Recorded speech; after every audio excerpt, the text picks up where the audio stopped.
Well, I mean, I think that that mixed message really had different audiences. Tillerson was in China. China has been emphasizing that the only solution is a diplomatic solution, that the United States has been the one that is causing the crisis to extend out. And so for Tillerson to say, well, yes, of course, there are dialogue channels with North Korea, I think that was important for him to do in the Chinese context. Of course, this president right now has made it very clear, I think not only to the North Koreans, to the American people, but to the Chinese, that the only dialogue the U.S. intends to have with North Korea is on total denuclearization. And the North Koreans have made it clear that's not what they're going to be pursuing. So, Roger, when I look at your fourth quarter outlook, the subsection on the Korean Peninsula is entitled "War Looms Over the Korean Peninsula." I'm hoping that's a question mark and not a conclusion on your agency's case. Well, I would say there's many steps that the U.S. would take before going to proactive military action on North Korea.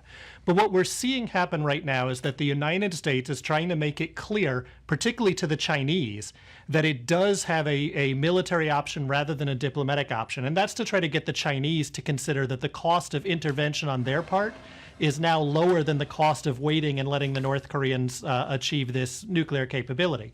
At the same time, the North Koreans have come out and basically said the United States has declared war on North Korea. The North Koreans have the right to shoot down U.S. aircraft.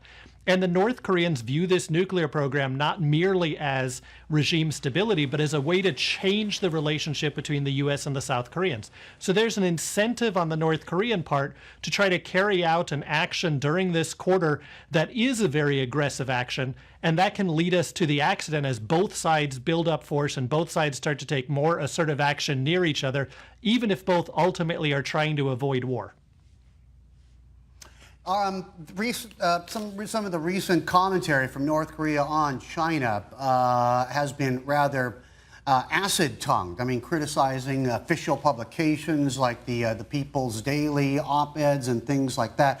Do you get the sense that there's a split between North Korea and its and its erstwhile benefactor, or is this for show to buy the Chinese more wiggle room with the Americans, on how much they can influence Pyongyang? Do you think that's for show? Do you think this is basically a crafted deception on the part of the DPRK and the PRC?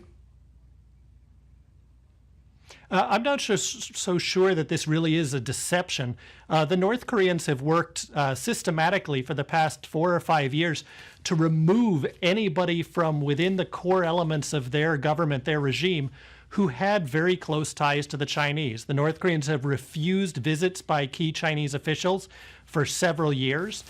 So the North Koreans have been trying to demonstrate that they are independent of Chinese politics. And in side conversations, the North Koreans are pushing the idea that, in fact, the Chinese are the weak power because they're unwilling to take risks in dealing with the United States, and North Korea is beginning to feel itself as the stronger power, at least in dealing with the United States, because it's willing, as it says, to risk its own regime. Well, this president's really hard to determine which way he's going to go. I guess traditional elements of politics are hard to apply to his decision-making process.